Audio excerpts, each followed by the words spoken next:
And we are now hearing from the attorney of Daniel Penny, the Marine veteran charged with putting Jordan Neely in a deadly chokehold. In a CNN interview, attorney Thomas Kniff discussed how his client is holding up and a controversial fundraiser that's brought in more than $2 million for his legal defense fund. CBS News' John Diaz is here now with more on that interview from Penny's attorney last night. John? Yeah, good morning to both of you. Well, while many people may not agree with this, Penny's attorney saying that certain people who ride the subway could relate to the situation his client was in, saying that he acted in an appropriate manner. He even rendered aid, he claims, after the chokehold and helped responding police.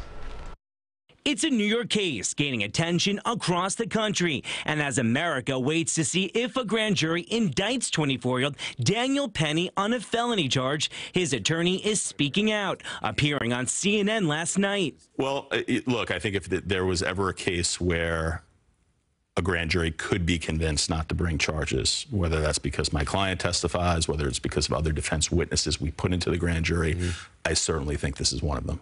On May 1st, witnesses say Jordan Neely, who was homeless and reportedly begging for food, was threatening and screaming at passengers on board an F train. Penny is seen putting Neely in a chokehold for several minutes. Neely later died. His death ruled a homicide. Penny was questioned by police and released. Penny's attorney hinting there is more to this story. There's been some video that's out. It's not all out. There's more to come. I'm confident that everything that will come out will show that my client took reasonable steps to restrain someone.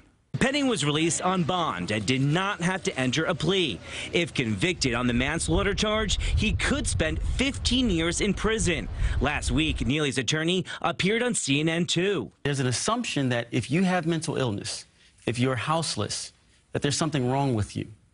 And that you're a bad person. Saying Neely never recovered from the death of his mother. When he was 14, his mother was killed when he was in the house. She was strangled to death. But he didn't know, so he woke up the next morning to go to school, and her boyfriend said, "Don't come in here to say goodbye, she's sleeping." And Daniel Penny's attorney also spoke about the controversial $2 million fundraising effort, which is becoming political, he says. He says that people on both sides of the aisle are trying to politicize this, but his client, he does not want that, saying that this is not a political person that he is representing. It's total political football right now. Yeah. Okay, John, thank you.